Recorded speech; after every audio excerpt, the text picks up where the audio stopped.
Donald Trump fez uma fala aqui muito importante, né? Ele está deixando claro que os dias do Maduro estão contados. O Maduro caindo, e aí eu te digo, se ele for capturado e o Maduro abrir o bico, vai ser uma queda efeito dominó. Aí Evo Morales, Kirchner, Lula, Petro, essa galera vai começar a cair como se fosse um efeito dominó. Por quê? Porque foi a Venezuela que financiou os partidos e os líderes de esquerda ao longo das últimas décadas, inclusive o Lula. Olá, fala pessoal, sejam bem-vindos. Se você gosta e apoia o nosso conteúdo, deixe o seu like e inscreva-se no canal.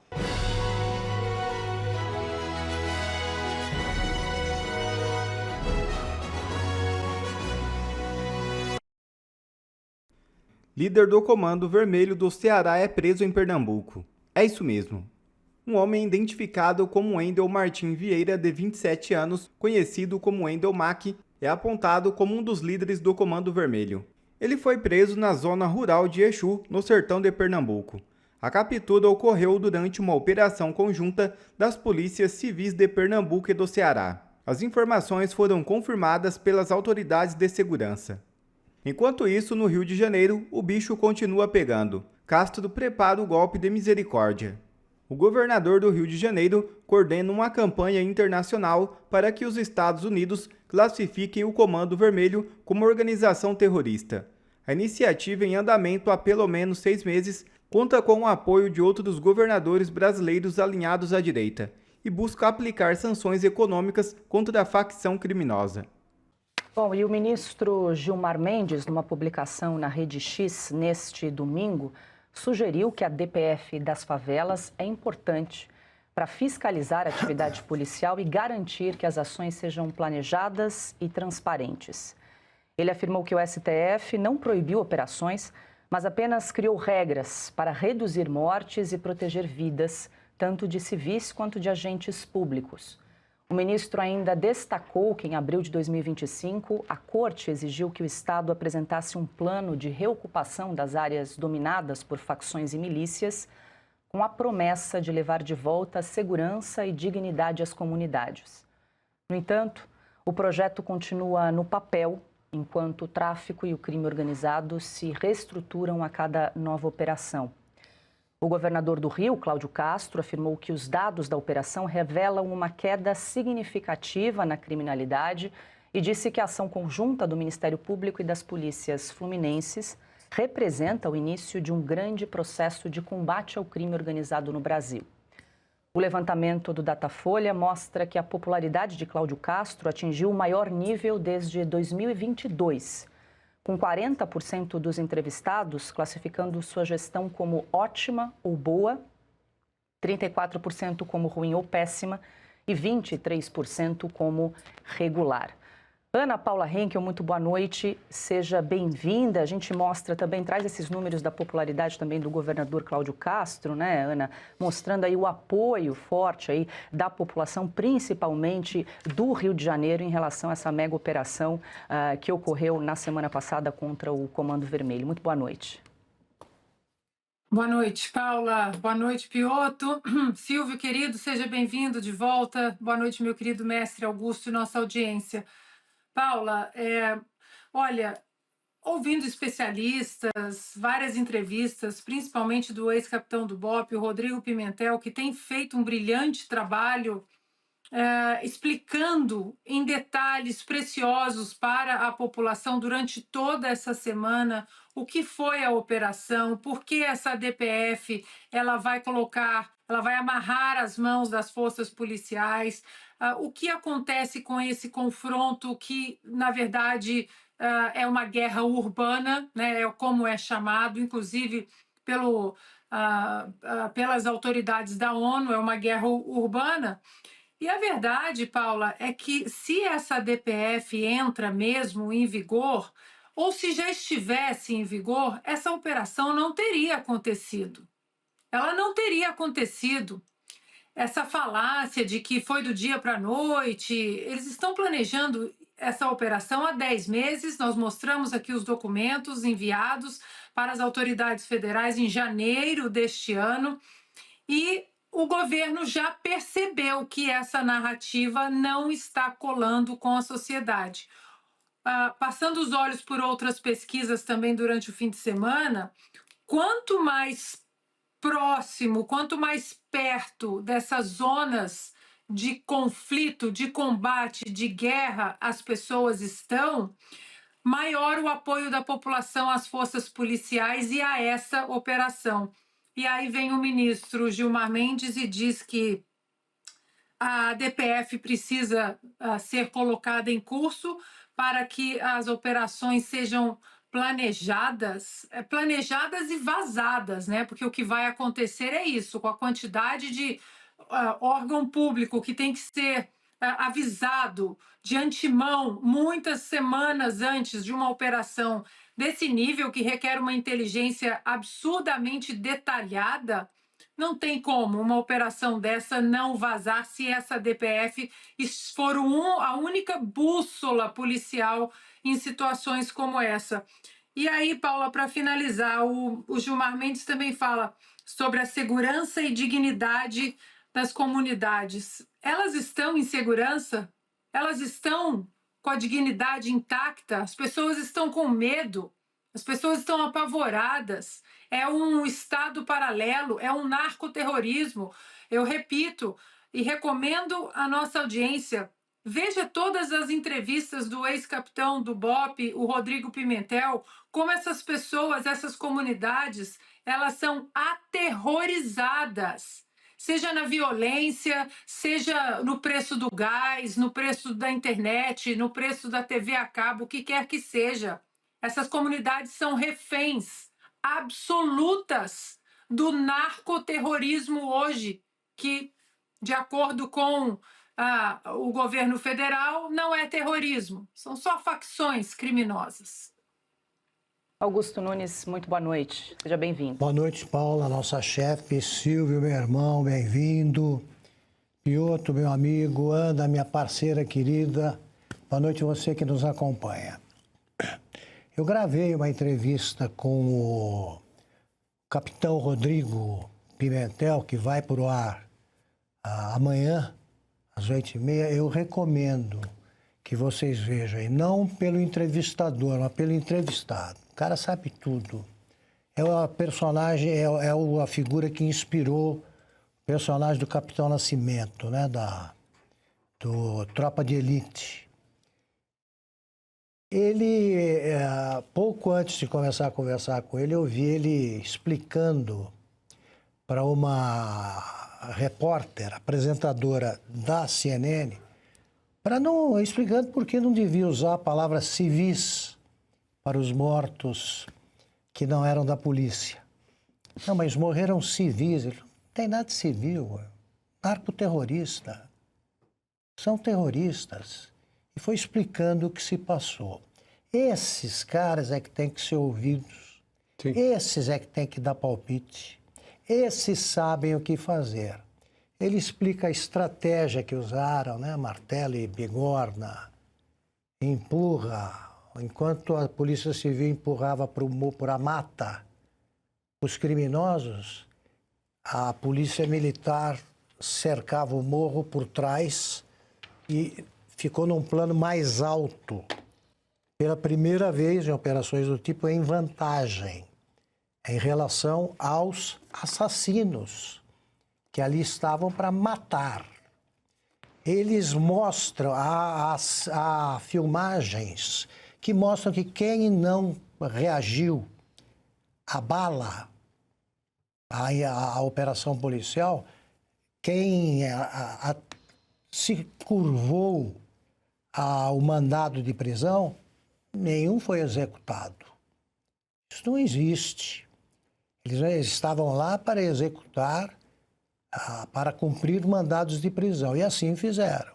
Foram recebidos a bala, é guerra. É guerra. Sim. Você vê, você tem vídeos que mostram os bandidos conversando antes, bandidos armados e civis e vibrando com mais um confronto que eles travam em vantagem graças ao Supremo Tribunal Federal mais especificamente ao ministro Fachin. É crime você impedir que a Polícia Federal use helicópteros numa operação que que os bandidos enfrentam usando drones. A Polícia Federal não tem o equipamento que os bandidos têm. O número de fuzis de altíssima qualidade apreendidos é muito grande. Esses caras têm um armamento que, olha, para enfrentar, foi necessária a mobilização de quantos? 2.500 agentes. Imagina, isso aí é um combate, é uma batalha. Agora, há quanto tempo, Silvio, que nós estamos juntos há mais tempo ainda, há quanto tempo a gente vem advertindo para isso? As organizações criminosas são uma ameaça profunda, gravíssima. O Brasil pode estar mais perto de virar Colômbia do que virar Venezuela, né? Tem que reagir a isso. E o Supremo atrapalha e continua agora com esse negócio de cobrar. Quero saber as provas. Como é que é? Quando você teve, e isso foi muito bom, uma reação popular que desmoralizou de vez conversas de Lula, PT, artistas, intelectuais e ministros como essa Macaé, a Evaristo, que é a Benedita da Silva. Foi governadora, nunca fez uma operação. Nada. Nunca tentou levar órgãos de Estado para lá. Não existe a presença do Estado. Você tem dezenas de milhares de moradores sob o jugo de uma quadrilha, de um grupo, uma organização criminosa que vive da ocupação territorial. Agora está claro, eles exploram os serviços, até água, tem que pagar para eles. Eles controlam uma área urbana, já diferentemente do PCC, que já está num estágio ainda mais avançado e, portanto, mais perigoso. Ainda eles já estão mexendo com o mercado, é uma organização mais parecida com a máfia. Né? Tem gente ali, não são presos que estão chefiando mais. O Silvio lembrava, antes do programa, que não é o Marcola que dá ordens para que o PCC se infiltre na Faria Lima. Ali é outra coisa. Então, o que eu saúdo é a reação popular, lamento a morte dos policiais e festejo a operação da mesma forma que com 10 anos de idade eu festejava a vitória do bandido, do mocinho sobre o bandido. Eu não sei o que aconteceu ao Brasil, que de repente começou a torcer para o bandido. Essa impressão foi desfeita pela reação popular. Então, é bom que os que estão se metendo agora no assunto saibam disso, porque me incomodava essa sensação de que o Brasil estava aos poucos aderindo ou se sujeitando à bandidolatria. Trump diz acreditar que o governo Maduro está com os dias contados. Apesar disso, o presidente afirmou que os Estados Unidos não devem entrar em guerra com a Venezuela. Donald Trump respondeu afirmativamente a uma pergunta sobre se acredita que os dias de Nicolás Maduro como líder da Venezuela estão contados. Eu diria que sim, acho que sim, respondeu Trump ao ser questionado. A declaração foi dada no programa 60 Minutos da CBS, que foi ao ar na noite deste domingo. A entrevista do presidente dos Estados Unidos foi concedida na última sexta-feira no Mar-a-Lago, na Flórida. A fala ocorre em um momento em que os Estados Unidos enviam militares e navios ao Caribe, onde executaram vários ataques contra embarcações que estariam ligadas ao tráfico de drogas. Tadinho do Lula, gente, ele tá muito triste, acuado, sem saber o que fazer. Lula já sabe que seu grande amigo, parceiro, o narcotraficante condenado nos Estados Unidos, Nicolás Maduro, está com os dias contados. O exército americano, todas as forças armadas dos Estados Unidos já estão cercando a Venezuela e o próprio Nicolás Maduro sabe que ele não vai conseguir ficar no poder durante muito tempo. O maior porta-aviões da Marinha Americana está agora ali no litoral da Venezuela. E o Lula, acuado, sem saber o que fazer. Lula gostaria muito de sair em defesa do Nicolás Maduro, até falou sobre isso com Donald Trump, mas naquela reunião que não trouxe fruto algum. Mas o Lula está numa situação complicada no Brasil. Como que ele vai poder sair para defender o narcotraficante? A vontade dele é essa, nós sabemos disso. E aí foi feita uma pesquisa na América Latina para saber o que os latinos, o que o pessoal da América Latina acha sobre essas falas e essa possível interferência do Donald Trump na Venezuela. A resposta avassaladora até para a esquerda. Pesquisa: 53% dos latino-americanos apoiam a intervenção dos Estados Unidos na Venezuela. Enquanto 53% apoiam, o que eles estão apoiando aqui? Que o Donald Trump invada lá e derruba esse amigo do Lula. Apenas 34% são contra. Ou seja, apenas aquela esquerda militante histérica é contra. O resto do mundo já viu que se não for feita alguma coisa de fora, olha que curioso, a Venezuela chegou numa situação que se não tiver uma força exterior, eles continuarão para sempre uma ditadura. Será que o Brasil já chegou nesse ponto também? Pelo menos boa parte dos brasileiros já entenderam isso, né? Que se não tiver uma ajuda de fora, o Brasil vai continuar sendo uma ditadura. Mas aí vai o Donald Trump dar uma entrevista. Essa entrevista para mim foi maravilhosa. Ele tá lá dando uma entrevista por 60 minutos e a jornalista faz uma pergunta para ele e a resposta dele foi sensacional. You have had success on immigration. I want to talk about that in a minute, but on Venezuela in particular. Big success. On Venezuela in particular, are Maduro's days as president numbered? I would say, yeah, I think so, yeah. And this issue of potential land strikes in Venezuela, is that true? I don't tell you that. I mean, I'm not saying it's true or untrue, but I wouldn't. Why would I we wouldn't do be it? inclined to say that I would do that, but because I don't talk to a reporter about whether or not I'm going to strike. I'm not going to. You're a wonderful reporter. You're very talented, but I'm not going to tell you what I'm going to do with Venezuela if I was going to do it or if I wasn't going to do it. Why do we need an aircraft carrier and strike group? It's got to be somewhere. Okay. It's a big one. Por que a gente tem... Carrier and strike group. It's got to be somewhere.